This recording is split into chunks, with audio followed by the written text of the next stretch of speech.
प्रभु राम देव भगवान अल्लाह खुदा ईश आदि नाम एक ही शक्ति के हैं। वो कैसा है, कहां है, कैसे मिलता है, किसने देखा है? ये प्रश्नवाचक चिन्ह पूर्ण रूप से हटाने के लिए अवश्य सुनिए जगत गुरु तत्वदर्शी संत रामपाल जी महाराज के अमृत वचन, सर्व पवित्र धर्मों के पवित्र शास्त्रों के आधार पर।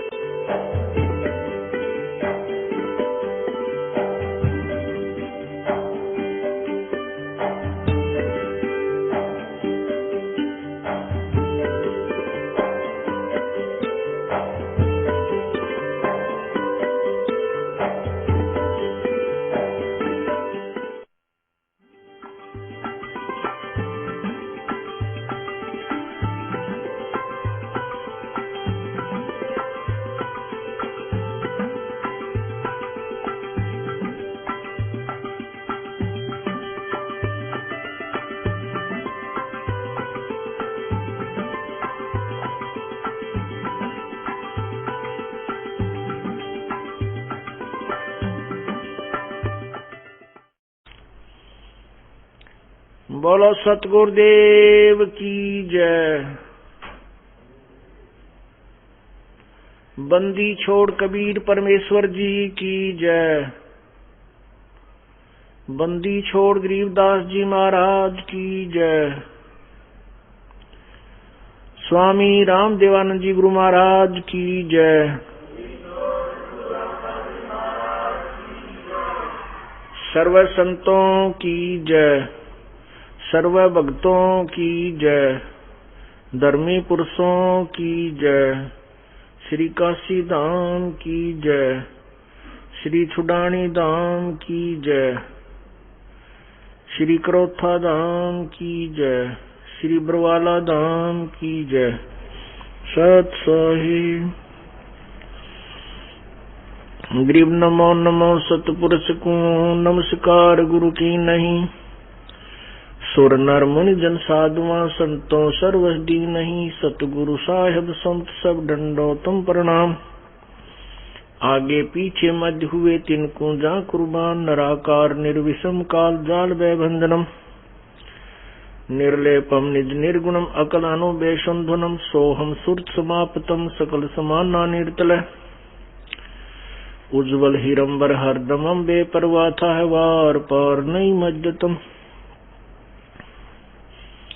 गरीब जो सुमर सिद्ध होई गणनायक गलताना। करो अनुग्रह सोई पारस पद परवाना। आज गणेश मनाऊं गणनायक देवन देवा।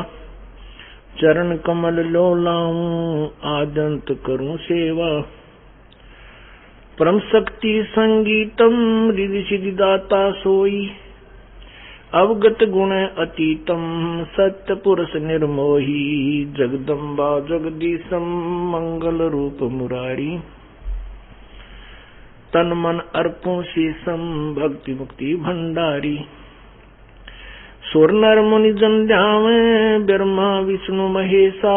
शेष शेष मुख गावे पूजे आदि गणेशा।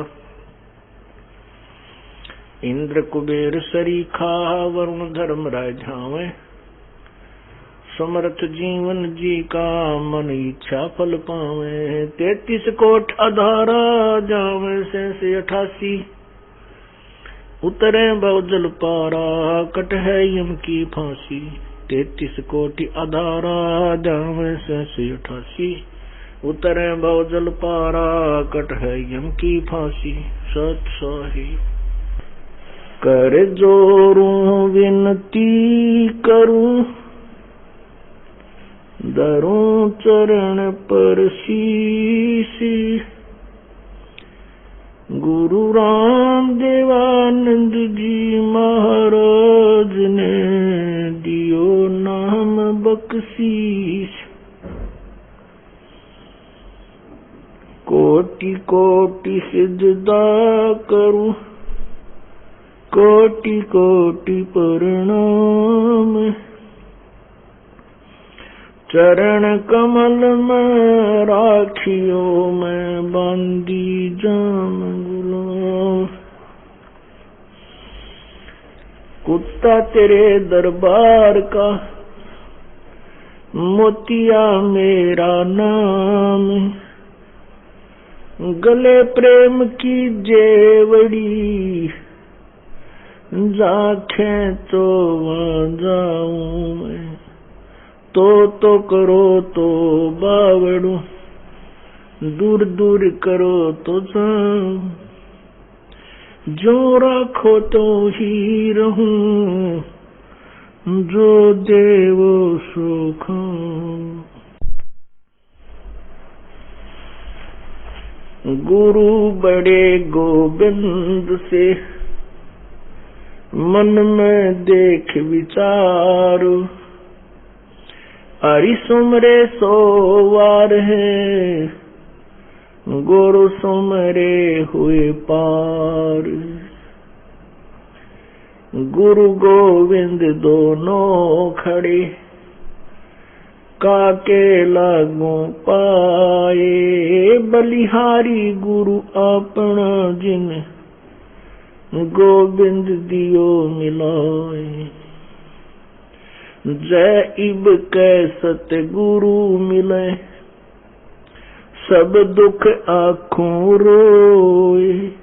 चरणों ऊपर शीस धरूं,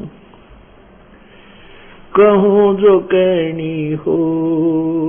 कबीर गुरु जी मिलेंगे, पूछेंगे कुशलात। आज अंत की सब कहूँ, अपने दिल की बात। गुरु जी तुम ना भूलियो, चाहे लाख लोग मिल जाएं, हमसे तुमको बहुत हैं, तुमसे हमको नहीं। तुम्हारे विसारे क्या बने, किसकी शरण में जाऊं। शिव बिरंच मुनि नारदो, इनके हृदय न समाऊं। अब गुण किए तो बहुत किए, करत न मानी हारे। बावे बंदा बख्श दियो, बावे गर्दन उतारे। अवगुण मेरे बाप जी, बख्शो गरीब नवाज। जो मैं पूत कपूत हूँ, बोहर पिता को लाज। मैं अपराधी जन्म का, नक्शक भरे विकार। तुम दाता दुख भंजना, मेरी करो संभार।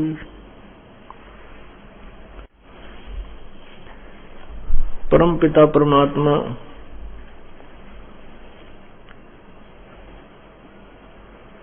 सारी सृष्टि के रचनहार, कुल मालिक कबीर देव, कबीर प्रभु, कबीर अल्लाह, कबीर साहिब की असीम कृपा से आज ये 5 दिवसीय सत्संग समागम, सत्संग समारोह आज प्रारंभ हुआ। ये 5 दिवसीय सत्संग समारोह है, किस उपलक्ष्य में है पहले ये बताते हैं।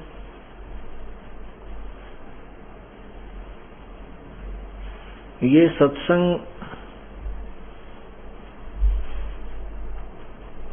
जो अब आपको सुनाने जा रहे हैं, ये वो अमर कथा है जो तत्व ज्ञान रूपी उलझी हुई गुत्थी को सुलझाती है।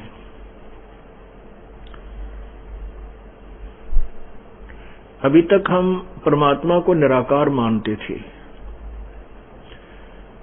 किसी भी ऋषि की, किसी भी महर्षि की या अन्य जो गुरु पद से सुशोभित संत जन थे, उनकी एक ही छुरी थी, एक ही सिद्धांत था कि परमात्मा तो निराकार है, केवल उसका प्रकाश ही देखा जा सकता है, वो भी अभ्यास यानी शरीर के अंदर हठ योग के द्वारा। चाहे कोई किसी भी देव का उपासक है, उसकी मूर्ति भी समक्ष रखे हुए है, श्री विष्णु जी की, श्री शिव जी की और अन्य देवताओं की, श्री गणेश जी की, हनुमान जी की, फिर भी उससे कोई पूछे कि परमात्मा कैसा है, कि प्रभु तो निराकार है, वो दिखाई नहीं देता। ये वो दिवस है जो फाल्गुन द्वादशी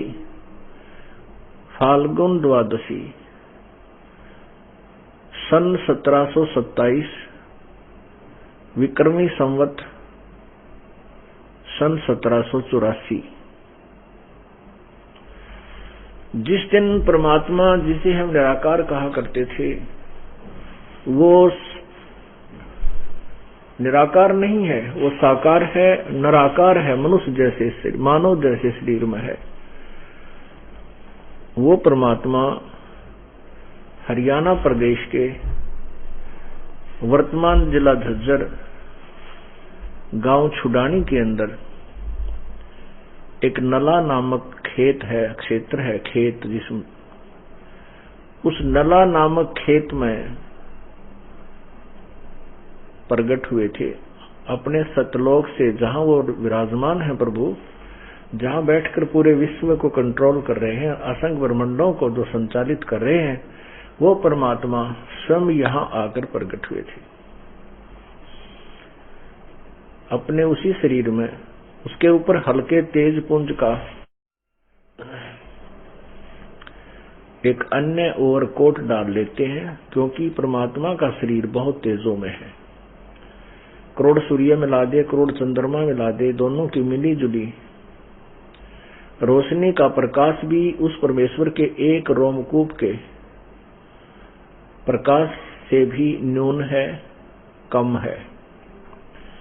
तो यदि वो सहशरीर आ जाए तो हमें कुछ ना दिखाई दे, हमारी आंखें एकदम उस प्रकाश को देखते ही बंद हो जाएं, हम परमात्मा के शरीर को नहीं देख सकते।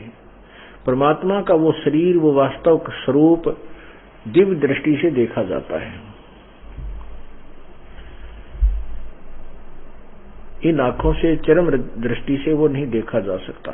इसलिए परमात्मा अपने उस तेजोमय शरीर के ऊपर अन्य ओवरकोट, भद्रा वस्त्रा समन्या, कबीर नीवचनानी, कबीर परमात्मा अपने उस पहले वास्तविक शरीर के ऊपर एक ओवरकोट टाइप अन्य वस्त्र, समन्या भद्रा वस्त्रा, हल्के तेज पुंज का अन्य वस्त्र पहन के, यानी और चोला ओवरकोट पहन करके यहां प्रकट होते हैं।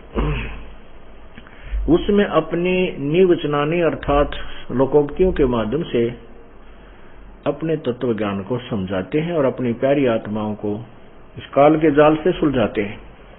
इसी उद्देश्य से परमात्मा सन 1727 में विक्रमी संवत 1784 में गांव छुडानी, जिला झज्जर, हरियाणा प्रांत, भारतवर्ष के अंदर प्रकट हुए थे। वैसे तो परमात्मा का सर्व ब्रह्मांड उसी के हैं, पूरी पृथ्वी उसी की है। परमात्मा के लिए कोई सीमा नहीं है, वो कोई जाति मजहब से नहीं सीमित नहीं है। वो केवल अपनी आत्माओं को देखते हैं जिनके अंदर पूर्व जन्म के संस्कार होते हैं। जिनके अंदर पूर्व जन्म के नहीं है तो वर्तमान में वो अपनी समर्थता से उनके अंदर भक्ति प्रवेश करते हैं और फिर उनको भक्ति योग्य बनाते हैं। इसी उद्देश्य से वो परमात्मा पूर्ण ब्रह्म इस पृथ्वी पर आते हैं, काल के लोक में आते हैं। इससे पहले भी परमात्मा आते रहे हैं, जिनके विशेष प्रमाण प्रत्येक युग में हुआ है। जैसे सतयुग में सत्सुकृत नाम से परमेश्वर आए थे, ऐसे ही बालक रूप धारण किया था। फिर वो बड़े हुए थे तो उस समय के ऋषि महर्षियों को उन्होंने के ज्ञान के छक्के छुड़ा दिए थे, लेकिन उन ऋषियों महर्षियों ने मानवश अभिमानवश परमात्मा की समृत वाणी को, यथार्थ ज्ञान को स्वीकार नहीं किया था। केवल चंद एक कुछ एक व्यक्ति पुण्यात्माओं ने परमात्मा की वाणी को माना था, जिनको उन्होंने पार किया। इसी प्रकार वह परमेश्वर पूर्ण ब्रह्म, असंख्य ब्रह्मांड का स्वामी, त्रेता युग में मुनिंदर ऋषि नाम से प्रसिद्ध हुए थे। ऐसे उन्होंने एक बालक रूप धारण किया था। एक निसंतान दंपति, एक ऋषि की पति और पत्नी, वो उसको उठा ले गए थे। परमात्मा ने फिर बड़ा होकर के धीरे धीरे अपनी लीला करते हुए, जैसे वो बड़े होने की लीला की, तो 5 साल की आयु से ही, बल्कि और छोटी आयु से ही परमात्मा ने अपने ये अमृत वचन, अमर वाणी, तत्व ज्ञान प्रचार करना प्रारंभ कर दिया था। उस समय भी इन मान के भूखों ने, जो महिमा के भूखे लोग थे, उन्होंने परमात्मा के यथार्थ ज्ञान को न स्वीकार किया, न जनता तक जाने दिया। परमात्मा ऐसे ही द्वापर युग में एक नवजात शिशु रूप में प्रकट हुए थे और फिर धीरे धीरे बड़े हुए, तो अपनी लीला करते हुए, वैसे तो उनका छोटा बड़ा कुछ नहीं है, वो तो लीला करने के लिए एक मानव सदृश जीवन जीकर जाते हैं। उन्होंने एक ऐसा अपना नियम बना हुआ है। उस दौरान उन्होंने बहुत सी आत्माओं को समझाया, लेकिन कुछ एक आत्माएं ही सुलझ पाई। और उस समय भी ये अभिमानी लोगों ने, ऋषि महर्षि, नकली ऋषि महर्षियों ने परमात्मा के अमृतवाणी को स्वीकार नहीं किया और न ही उसे जनता तक जाने दिया। सत्य को, असत्य के ऊपर ही उन्होंने अपना पूरा टारगेट रखा। उस लोक वेद को ही जनता तक पहुंचाते रहे। उसी पर लोगों ने विश्वास किया, भक्तों ने, श्रद्धालुओं ने, कि ऋषि महर्षि विद्वान पुरुष हैं, ये संस्कृत भाषा को जानते हैं और वेदों के ज्ञाता होंगे। इस दृष्टिकोण से उनकी वाणी को हमने स्वीकार किया, परमात्मा के वचनों को हमने रिजेक्ट कर दिया, क्योंकि हम शिक्षित नहीं थे। इसी प्रकार परमात्मा इस कलयुग में भी सन 1398 संवत 1455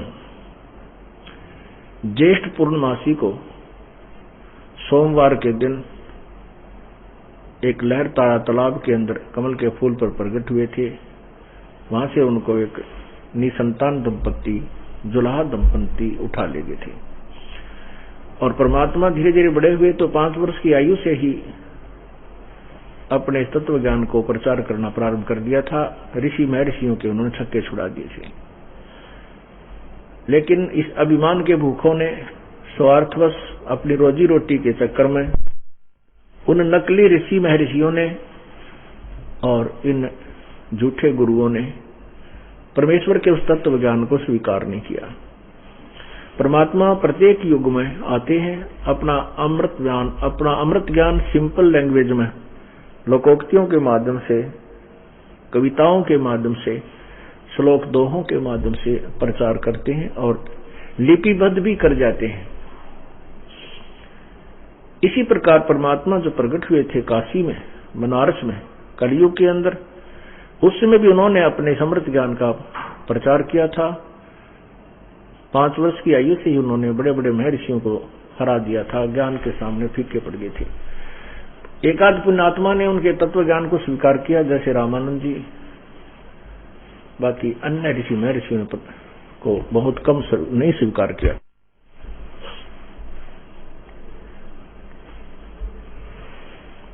उस समय परमेश्वर 120 वर्ष तक, कलयुग में 120 वर्ष तक, सन 1398 से सन 1518 तक 120 वर्ष इस धरातल पर रहे और अपनी एक तत्वदर्शी संत की भूमिका की, साथ में एक भक्त के क्या लक्षण होने चाहिए, क्या गुण होने चाहिए, एक सच्चे भक्त यानी हंस की भी भूमिका उन्होंने की, सतगुरु की भूमिका की, और साथ में परमात्मा तो वो है ही, क्योंकि सबके संचालक हैं, उनके वचन से सब कुछ ये ब्रह्मांड चल रहे हैं।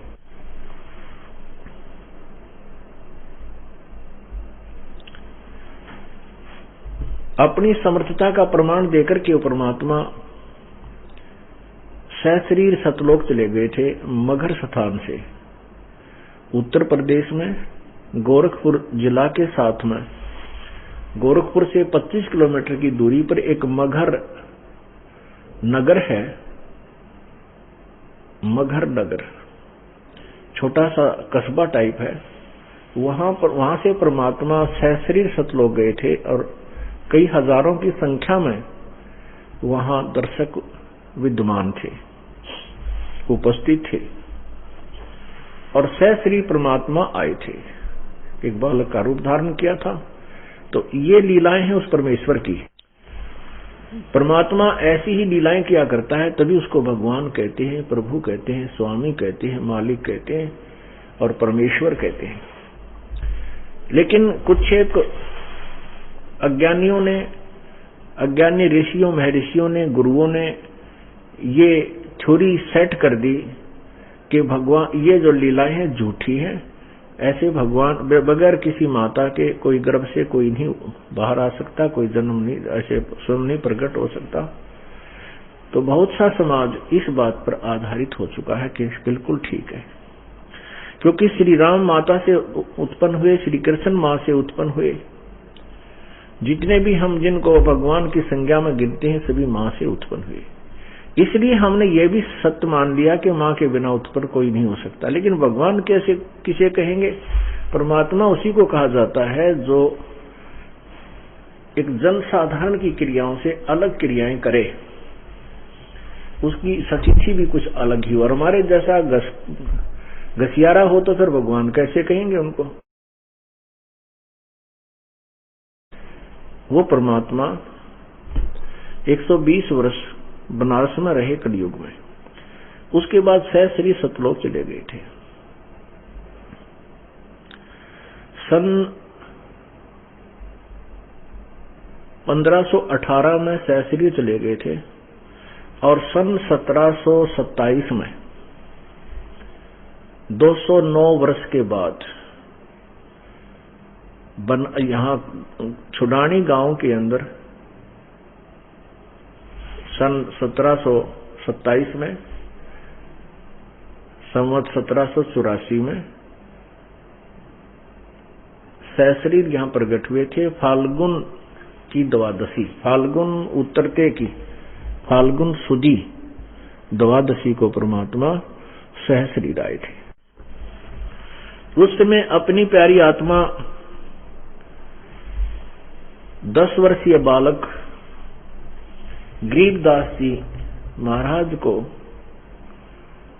उन्होंने बोध कराया था, तत्व ज्ञान दिया था, उपदेश दिया था, नाम दिया था। और फिर यहां से सतलोक लेकर गए थे उनकी आत्मा को। उनके अंदर एक सूक्ष्म शरीर है स्थूल शरीर के ऊपर, और सूक्ष्म शरीर के अंदर प्राणी जब तक ये दूसरे शरीर में प्रवेश नहीं होता किसी अन्य प्राणी के में, तब तक इसकी स्थिति इस मनुष्य जैसी ही रहती है। मानव सदृश शरीर होता है, लेकिन ये आकार में ये सूक्ष्म शरीर होता है। इसका आकार घट बढ़ता रहता है स्थान अनुसार। ये चाहे छोटा भी कर सकता है, बड़ा भी हो सकता है उसमें। तो उस सूक्ष्म शरीर को लेकर के परमात्मा उस आत्मा को सतलोक लेकर गए। सूक्ष्म शरीर में आत्मा 21 ब्रह्मांड तक, 7 संग ब्रह्मांड तक सूक्ष्म शरीर में रहती है। उसके बाद भौर गुफा में जाकर के सूक्ष्म शरीर समाप्त हो जाता है, छोड़ दिया जाता है, और उसे आगे केवल हंस रूप, वहां जो आत्मा का स्वरूप है, हंस रूप है, वो भी मनुष्य जैसा ही है, निराकार है। लेकिन उसका प्रकाश में बहुत तेजों में शरीर है, जिसके उस तेजों में शरीर के ऊपर ये 4-5 आवरण काल ने डाल रखे हैं।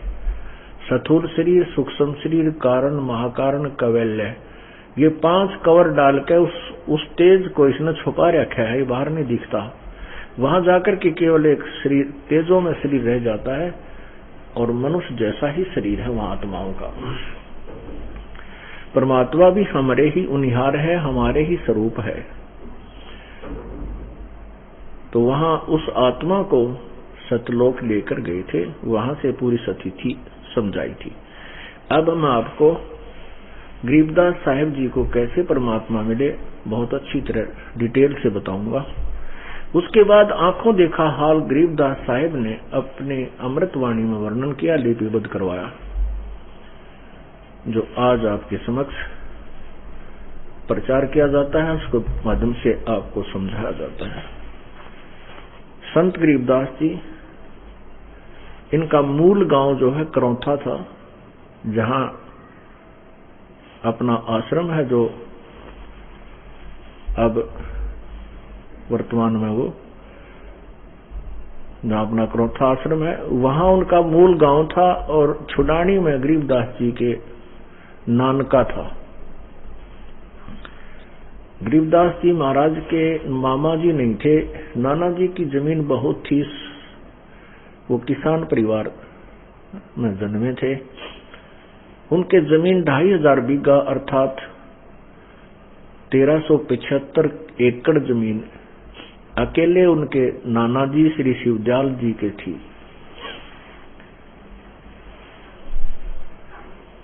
और शिवदयाल जी के कोई पुत्र नहीं था, इसलिए शिवदयाल जी ने अपने दामाद श्री बलराम जी करौथा निवासी को वहां पर घर जमाई रख लिया था। गरीबदास जी का जन्म वहां छुडानी गांव में 12 वर्ष शादी के उपरांत हुआ था। वहां जाने के बाद 12 वर्ष के बाद गरीबदास जी का जन्म हुआ था।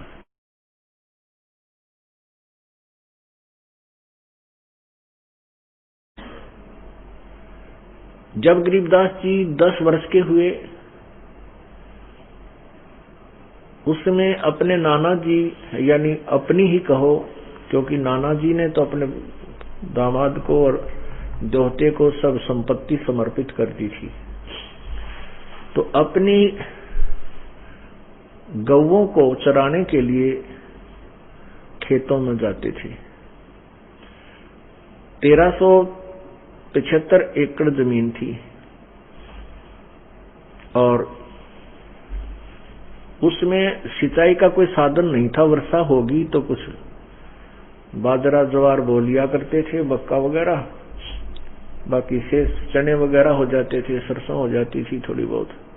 बाकी शेष जो स्थान था, खेत थे, वो खाली रहते थे। उसमें गौएं चराने का कार्य करते थे, उसको चरागाह बना दिया करते थे। ऐसे ही छुडानी से सीमा लगती है कबलाना गांव की। कबलाना गांव की तरफ एक कच्चा रास्ता जाता था, अब तो पक्का हो गया, वर्तमान में सड़क बन चुकी है। उस कच्चे रास्ते पर सीमा के साथ में गरीबदास जी की यानी अपनी जमीन थी। तो वहां वो 10 वर्ष के बालक और साथ में अन्य पाली दूसरे गवाले भी उन्हीं के खेतों में अपनी गौओं को ले जाते थे। और कुछ पाली किराए के होते थे गरीबदास जी के, मतलब नाना जी के यहाँ। तो ऐसे 10-5 वो गवाले, 150-200 गायें वहां खेतों में ले जाकर वो उस दिन भी चरा रहे थे।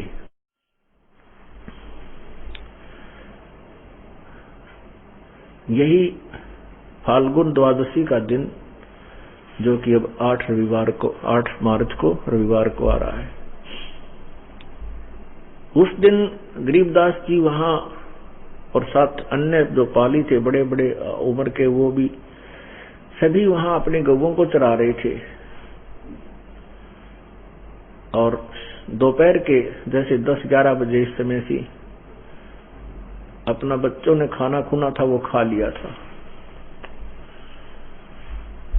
उसी समय परमेश्वर पूर्ण ब्रह्म सत्य पुरुष अविनाशी प्रभु जो गीता जी अध्याय नंबर 15 के श्लोक नंबर 16 और 17 में 3 परमात्माओं का वर्णन किया है, प्रभुओं का, क्षर पुरुष, अक्षर पुरुष। लेकिन उनसे भी अन्य, उन उत्तम पुरुष तो इन दोनों से भी अन्य है, वो तीसरा है। वही तीनों लोकों में प्रवेश करके सबका धारण पोषण करता है, वो अविनाशी ईश्वर है, वो वास्तव में अविनाशी है। तो वो अविनाशी परमात्मा वहां आकर के प्रकट हुए एक जिंदा महात्मा के स्वरूप में। जिंदा महात्मा होते हैं जो काला सा वस्त्र पहनते हैं, थोड़ी सी दाढ़ी रखते हैं, सिर के ऊपर एक टोपा बनाते, टोपा लंबे से ऊपर ऐसे ऊंचे चोटे वाला, उस टोपे को पहनते हैं और केवल एक अंडरवियर यानी कच्छा घुटनों तक का होता है, और ओवरकोट जो होता है वो और नीचे पैरों की पिंडलियों तक ऐसा एक ही कपड़े का बना हुआ पहनते। ऐसी वेशभूषा वाले को मुसलमान समुदाय के लोग जिंदा महात्मा कहते हैं। परमात्मा उसी जिंदा महात्मा के नाम के स्वरूप में प्रकट होते हैं, हुए वहां भी उसी में प्रकट हुए। तो साधु जैसा, संत जैसा वेशभूषा प्रभु की थी। परमात्मा ने उनको आके नमस्कार किया, राम राम बोला। सभी जो बड़े पाली थे, कुछ वो बैठे थे, गरीबदास जी वहां विराजमान थे, 10 वर्षीय बालक। एक जांडी का पेड़ था, जांडी जिसे जाटी कहते हैं, उस जाटी के पेड़ के नीचे सब विराजमान थे। बड़ा पेड़ था, छायादार था। तो परमेश्वर ने आकर के उनको राम राम बोला, तो उन्होंने प्रत्युत्तर में राम राम कहा और कहा, जिंदा महात्मा आप खाना खाओ। परमात्मा ने कहा कि खाना तो मैं अपने गांव से खा कर आया। उन पालियों ने, ग्वालों ने पूछा, आपका गांव कौन सा है? परमेश्वर ने कहा कि मेरा गांव सतलोक है। पाली इस बात को क्या जाने, उन्हें सोचा होगा कोई गांव। फिर उन्होंने पूछा कितनी दूर है, कि 16 शंख कोस की दूरी पर। उन्होंने केवल 16 कोस ही सुना। कहा बाबा जी आप तो 16 कोस से चलकर आए हो, भूख लगी होगी, खाना तो आप खा ही लीजिए। परमात्मा बोले भाई कोई भूख नहीं है। तो वो कहने लगे नहीं, खाना तो महात्मा जी खाना पड़ेगा, हम अतिथि को ऐसे जाने नहीं देते, खाना खाना पड़ेगा। परमात्मा बोले भी खाना तो मैं नहीं खाऊंगा। तो कहने लगे दूध पी ले, फिर आप ही निकाल देते हैं, हमारी गायें बहुत अच्छी हैं और जब चाहे हम इनका दूध निकाल लेते हैं, कुछ ऐसी गायें हैं हमारी। परमात्मा बोले भाई ठीक है, दूध पिलाओगे ना, दूध पी लेता हूं, लेकिन कंवारी गाय का दूध पीऊंगा मैं, कंवारी का। जो वो बड़े बड़े पाली थे वो कहने लगे बाबा जी मजाक ना करे, तेरा दूध पीने का नीयत को नहीं। परमात्मा बोले भाई नीयत की क्या बात है, आप कहते हो कि हम तो खिला पिला कर ही अतिथि को आगे जाने देते हैं, मैं दूध पीऊंगा लेकिन बगैर ब्याई यानी कंवारी का पीऊंगा, जो अभी तक नए दूध भी ना हुई हो कभी भी। पाली बोले मजाक करो बाबा जी आप। गरीबदास जी में प्रेरणा की प्रभु ने, क्योंकि अपनी लीला जो करने आए थे वह करनी थी। गरीबदास जी 10 वर्षीय बालक खड़े हुए और कहने लगे महाराज जी ये है गाय में, उनकी एक बहुत ही प्रिय बच्चिया थी, अभी दूध छोड़ा था उसने 1-2 महीना से, 2-3 महीने से, लेकिन अभी तक वो बिना धनाई थी, अधन्या धेनु थी।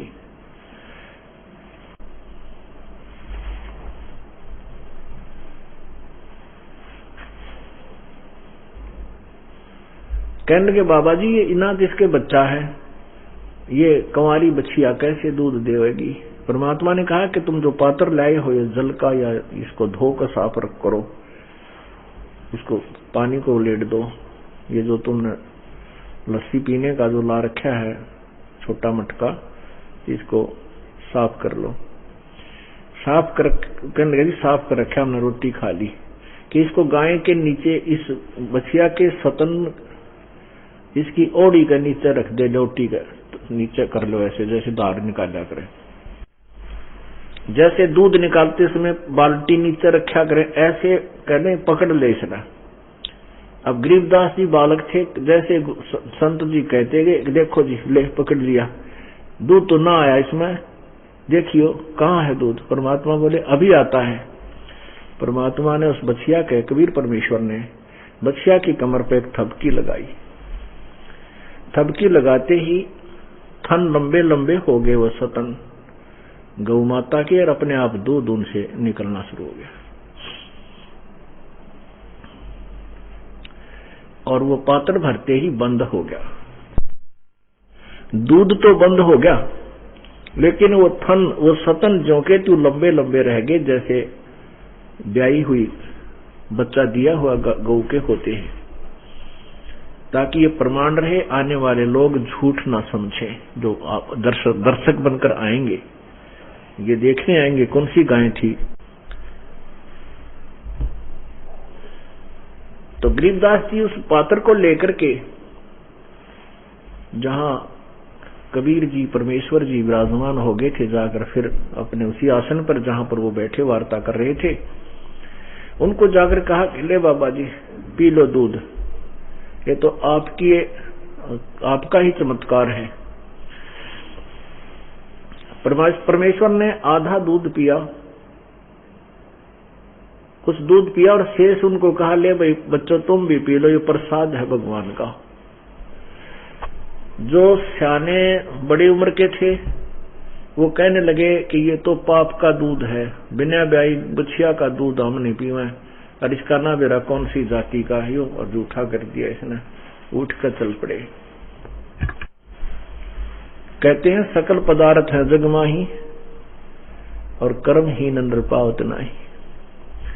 वो कर्महीन थे जिनके भाग्य में परमेश्वर का वो प्रसाद नहीं था, और वो पुण्यकर्मी प्राणी थे संत गरीबदास जी बालक।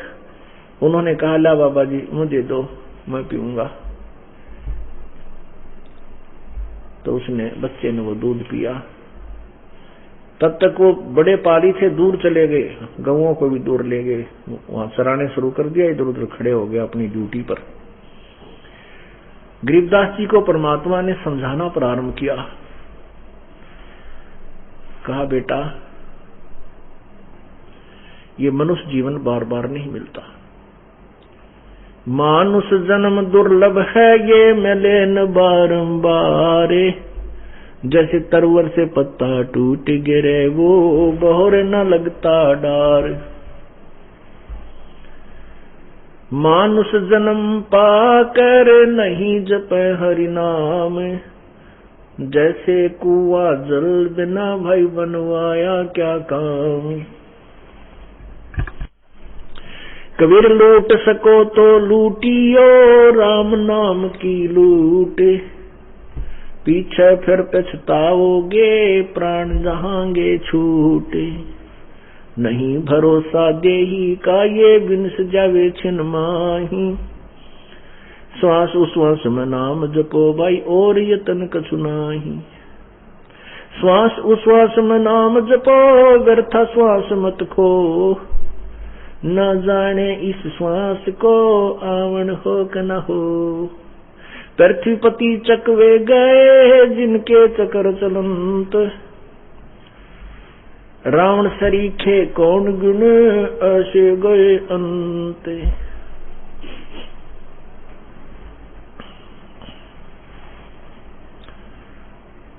इस प्रकार उन्होंने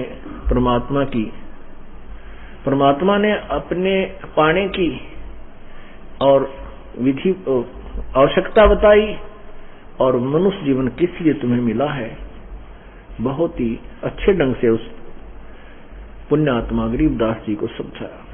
उस प्यारी आत्मा में ऐसी प्रेरणा हुई, ऐसा वैराग जागा, चरण पकड़ दिए। प्रभु आपने जो ज्ञान बताया मैंने जिंदगी में अभी तक नहीं सुना, क्योंकि सभी लोग धार्मिक अवश्य थे, और घर वाले भी वैसे भी जैसी पूजाओं का उनको पता था करते थे, और रामकृष्ण से ऊपर कोई प्रभु को नहीं मानते थे।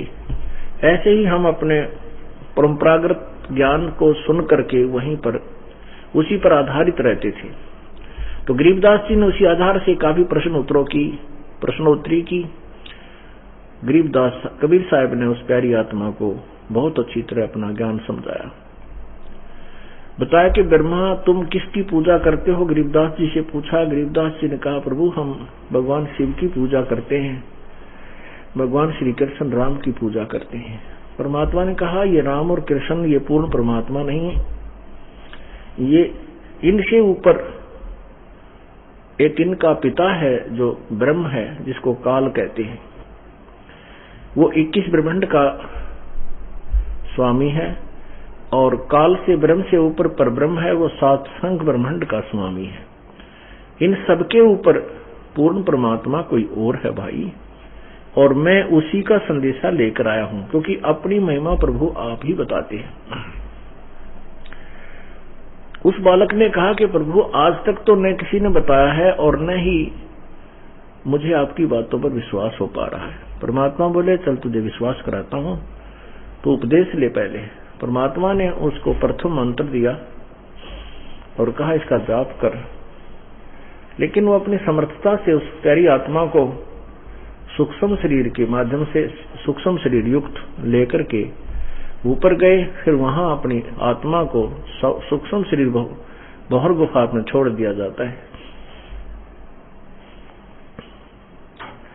सूक्ष्म शरीर जो लास्ट शरीर होता है वो कैवल्य शरीर है।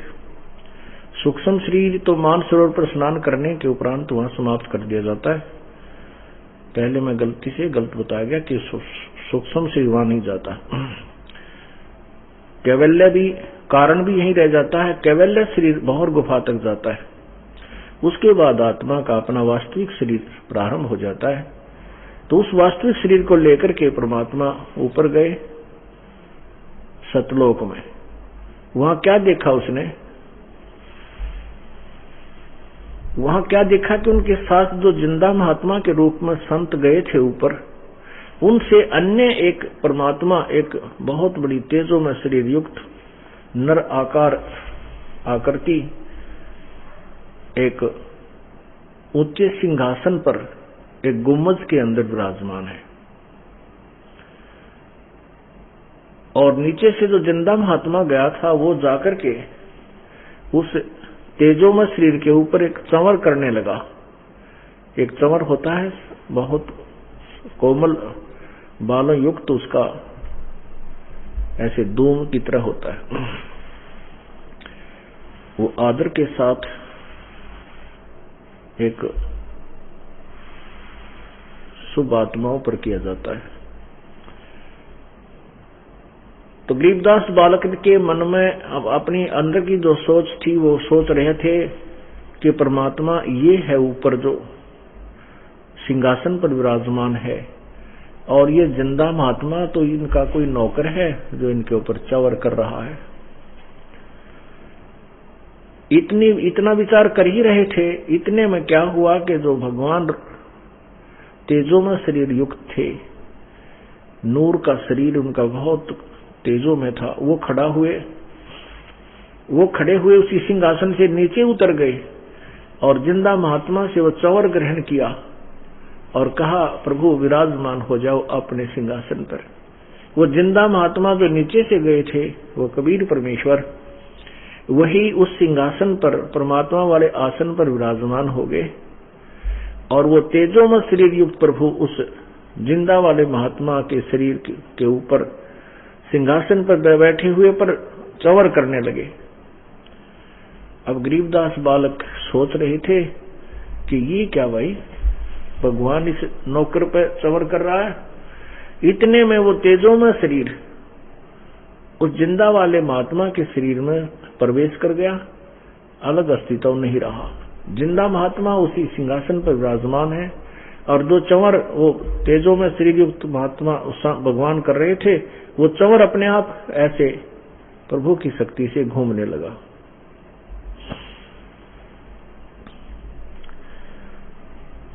तब गरीबदास जी को विश्वास हुआ, हो ये तो भगवान यही है,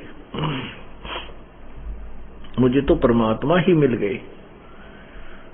तब गरीबदास साहिब ने कहा कि प्रभु अब मुझे वापस मत भेजो, ये तो बहुत आनंदमय लोक है, यहाँ तो सुख ही सुख है प्रभु, बड़ी आत्मा आनंद हो रहा है। परमात्मा बोले बेटा ऐसे नहीं रख सकते, यहाँ पर आप नीचे जाइए और मैंने तुझे जो मंत्र दिया है फिर आपको सतनाम दूंगा, फिर सार नाम दूंगा, तेरा उद्धार करूंगा। जो मैंने तुझे उपदेश दिया है इसका जाप कीजिए, काल के ऋण से मुक्त हुई होजिए, फिर मैं तुझे आप लेकर आऊंगा। तब कबीर परमेश्वर वही जिंदा वाला स्वरूप फिर उनके साथ हो लिया और नीचे आकर के उन्होंने फिर सभी ब्रह्मांडों को दिखाया। ये काल का 21वां ब्रह्मांड है जहां पर तपस्या के ऊपर 1 लाख जीवों को रोज खाता है, प्रतिदिन आहार करता है। मानव शरीरधारी प्राणियों को यहां भून कर खाता है। वो तपस्या दिखाई, वो काल दिखा के देख वो बैठा।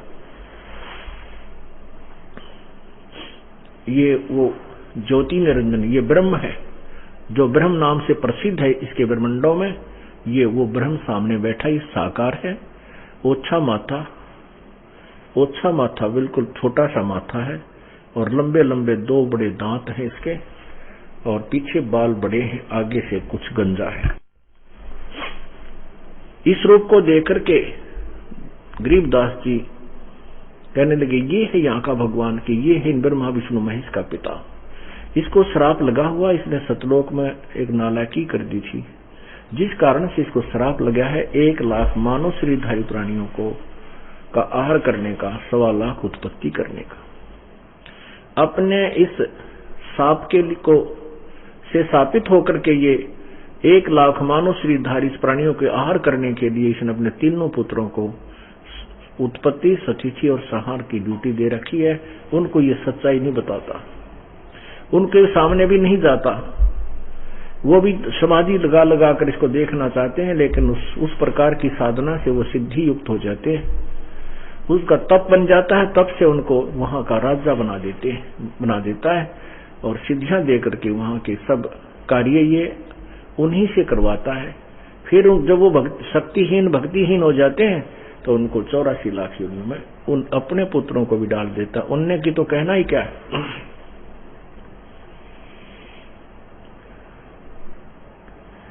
फिर परमात्मा धर्मराज के दरबार में गए गरीबदास जी को लेकर के।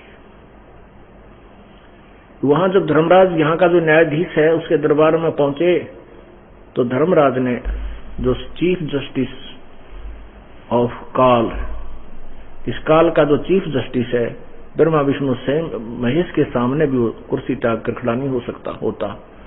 कबीर परमात्मा के जाते ही उसने अपना चेयर त्याग दी और प्रणाम किया कि प्रभु विराजमान हो। और जैसे बड़ा अधिकारी छोटे अधिकारी के ऑफिस में जाता है, अधिकारी इसको प्रणाम करता है, जी सर करता है, और उसने जो आदेश देना होता है वो बड़े रौब से देता है, ऐसा करना है, आपने ऐसा जाना है, वहां ऐसा करना है। और ऐसे इसी दृष्टिकोण से परमात्मा ने वहां पर कबीर परमेश्वर ने उस धर्मराज को अपना आदेश सुनाया। तब गरीबदास जी को पक्का जचगी, पक्का यकीन हो गया कि सचमुच तो भगवान पड़ा है। यहाँ का न्यायाधीश भी इसके सामने थर थर कांप रहा है।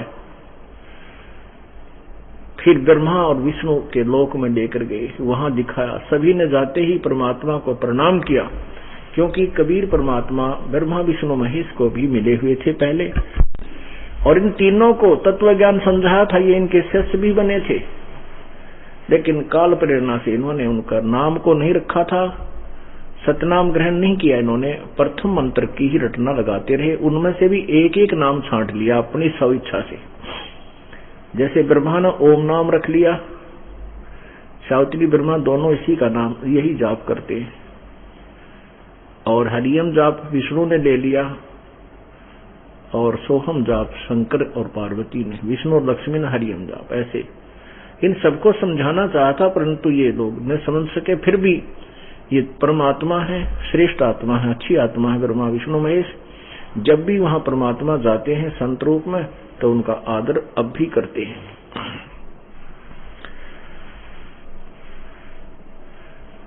परमेश्वर उनको ऊपर के ये सब स्थान और सतिथि इन भगवानों की दिखा रहे थे। पीछे से क्या होता है कि इस क्रिया में जैसे 10 बजे वो आए थे तो शाम के 5, 6, 7 बज गए, तो उसमें तक वो उसमें क्या हुआ कि 1-2 घंटे के बाद वो पाली जो बड़े बड़े थे वो कहने लगे रहे, वो लड़की का लड़का भांजा, वो कहाँ, उसने बुलाओ, बाबा जी तो चला गया दिखा है, वो तो नजर नहीं आ रहा है। तो एक जना जाकर देखा, उस पेड़ के नीचे ऐसे बैठे हैं, उनका शरीर ऐसे स्थिर है। तो उस बच्चे ने, उस पाली ने कहा, भाई गरीबदास नाम था, उनको गरीबू कहा करते थे, गरीबू, गरीबू आजा उठ ले। अब वो देखा कि ये तो बड़ा समाधि लाए बैठा है भगत की तरह, कई आवाज लगाई, रे गरीबू आजा भाई, तेरा समय हो गया, अपनी गायों को घेर। अब वो कहा, गरीबू तो ऊपर जा चुके थे, वहां तो केवल ऊपर का कवर रखा था। उस पाली ने जाकर निकट कहा, रे गरीबू खड़ा हो ले, ओ भगत जी उठ, चल अपना गौओं को घेर। उसने जो ही ऐसा किया तो उसे पीछे को लुढ़क गया, आंखें खुली हुई थी। अब उसने देखा बच्चे में ना कोई धड़कन थी, उसका श्वास नहीं चल रहा था। उन्होंने अन्य पालियों को आवाज लगाई कि आ जाओ, गरीबू मर गया, गरीबू मर गया। अब इस बात को सुनकर वह सारे भागकर दौड़कर आए, बच्चे के पास देखा, उन्होंने सचमुच ये तो निष्प्राण है।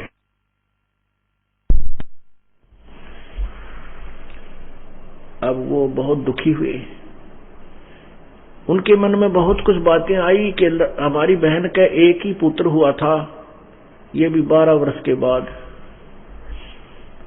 और अब उनको पता चलेगा कि तुम्हारा इकलौता तुम्हारा पुत्र मर गया, तो वो टक्कर मार कर मर जाओगे। गरीबदास जी के एक भाई और था, लेकिन वो बिल्कुल मेंटल था, उससे बड़ा था। उसके फिर बाद में गरीबदास जी हुए थे। तो इस प्रकार इस लड़के, वो तो मरे जैसा था ही था, इसकी मृत्यु के ऊपर बहुत दुख व्यक्त करेंगे, उन्होंने पालियों ने ऐसा विचार लगाया, और वो बहुत ही दुखग्रस्त हुए, चिंतित हुए, अभी बात बिगड़ गई। तो उन्होंने कहा भी 1-2 जना गांव में जाओ और सूचना दो, अभी तो बताना ही पड़ेगा। तो गांव में 2 पाली भाग कर गए, वहां से 1.5 किलोमीटर की दूरी पर गांव स्थित है। वहां उस स्थान पर अब यादगार भी बनाई हुई है कि यहाँ कबीर परमात्मा आए थे, गरीबदास जी को दर्शन दिया था, उस पर पूरा विवरण लिखा हुआ है। गांव में दौड़कर गए, उन्होंने जाकर जो ही बताया, छोटा सा गांव था, 30-40 घर थे। एकदम सभी को एक बहुत ज्यादा दुख हुआ, क्योंकि एक बहुत बड़े जमींदार का पुत्र, एक ही पुत्र था, यानी दूसरा तो कंडम था, और उसी की मृत्यु हो जाए। माता पिता ने सुना तो दोनों बेहोश हो गया, चेत हो गए अपने बेटे की मृत्यु सुनकर। गांव के कुछ लोग इकट्ठे हुए और फिर वो उस खेत की तरफ प्रस्थान किया। वहां से बच्चे के शव को ले आए गांव में। शाम के समय फिर उसका अंतिम संस्कार करने के लिए शमशान घाट पर उठा ले गए। सूर्य अस्त होते होते उनका अंतिम संस्कार करना था। चिता बना दी, बच्चे के शव को उसके ऊपर रख दिया। हाहाकार मची हुई थी। इतने में परमेश्वर ने कहा कि जा बेटा, ये तेरे शरीर को खराब करने वाले हैं वो लोग, वापस जा, अब गुणगान कर मेरे दिल खोल कर, मैं तेरे साथ रहूंगा। डंडोरा पीट दे सच्चाई का। जो ही अग्नि लगाने की तैयारी कर रहे थे, तभी क्या देखते हैं, एक बार फिर देखते हैं थोड़ी सी देर कहीं इसमें कोई श्वास ना आ जाए। जो ही वो दोबारा देखने लगे, एक आध ऊपर लकड़ भी लगा रहा था। इतने में सारे शरीर में कंपन हुई। जो बंधन बांध रखे थे उस अर्थी के ऊपर, वो अपने आप कट गए, टूट गए।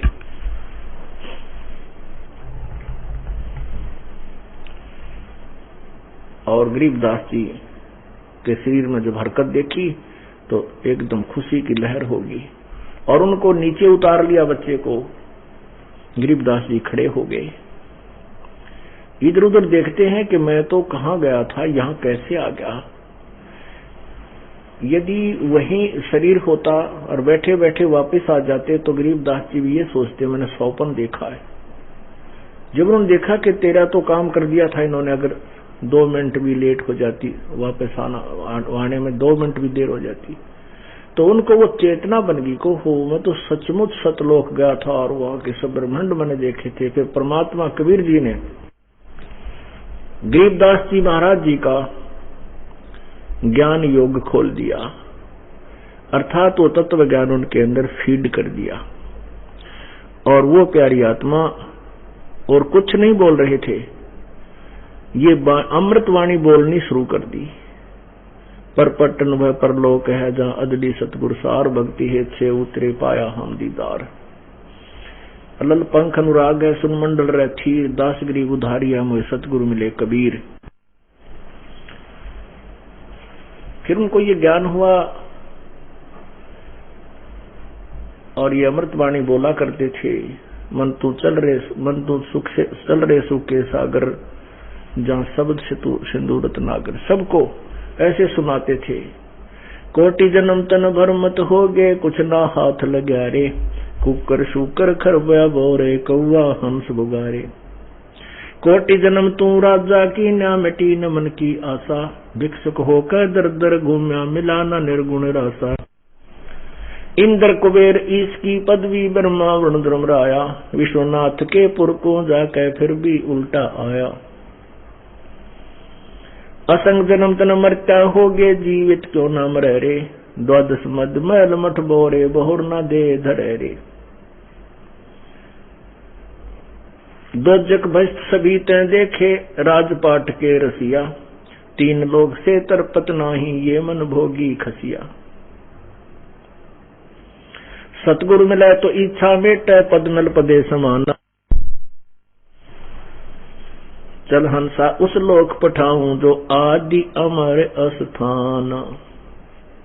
4 मुक्ति जा चप्पी करती, माया होरी दासी, दास गरीब अभय पद पर से मिले राम अविनाशी। अब वो इस तरह की वाणियां बोलने लगे। गांव वाले भोले भाले थे, उन्होंने सोचा कि भाई उन पालियों ने आकर बताया था कि एक बाबा जी आया था और उसने कुंवारी बछिया का दूध निकाला, अपनी थबकी मार दी। हमने तो पिया नहीं और इस लड़की के लड़के ने पी लिया और यो मर गया, उसके जंतर मंत्र के दूध को पीकर ये मर गया। अब उन गांव वालों ने सोचा कि ये लड़का पता नहीं कि ऊट पटांग बोलने लग गया, मेंटल हो गया यो। उन्होंने सोचा ये पागल हो गया और शुक्र बनाया परमात्मा का, हे भगवान कोई बात नहीं, जैसा भी बावला ठोला है ये जीवित हो गया, हमारी लड़की गांवों की बेटी इसको देखकर जीवित रहेगी और नहीं तो वो भी मर जाती। उन्होंने ये सोचा कि कोई बात नहीं, पागल हो गया तो हो गया, पर यह जी गया, ये बहुत जीवित हो गया, ये बहुत बड़ी बात है।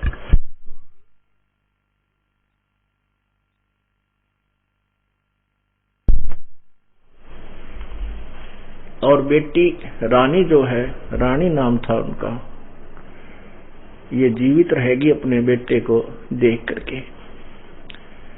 अब उन भोली आत्माओं को पता नहीं था और उस बच्चे को बावड़िया कहने लगे, मेंटल पागल। वो बोले अमृतवाणी सतलोक की, जिसमें 4 वेद, 18 पुराण, 11 उपनिषद, महाभारत, रामायण सबका इनका समावेश और वेदों से भी ऊपर का ज्ञान। और वो अनजान लोग कहेंगे तो मेंटल हो गया, पागल है, तो उसका नाम बावड़िया, गरीबू बावड़िया, ऐसे बावड़िया कहने लगे उन्हें, पागल बौड़ा कहने लगे, बौड़ा।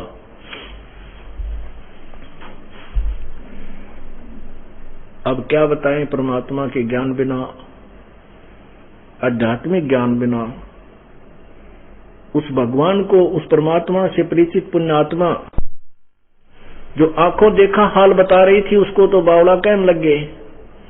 और जो अनाड़ी, जो कति कहें का ज्ञान नहीं, उनको महर्षि, उनके ऊपर पंडित जी, बड़े गुरु जी, वाह ये तो महापुरुष पड़े हैं, उन गांव के गोरा धूना ला के सुल्फे पाड़ा ने, उनको वो संत मानते रहे। और जो परमात्मा से परिचित आत्मा थी, उनको नेग्लेक्ट कर दिया। उस अज्ञान के आधार पर जो वो अज्ञानी गुरु और ऋषि हमें बताया करते थे।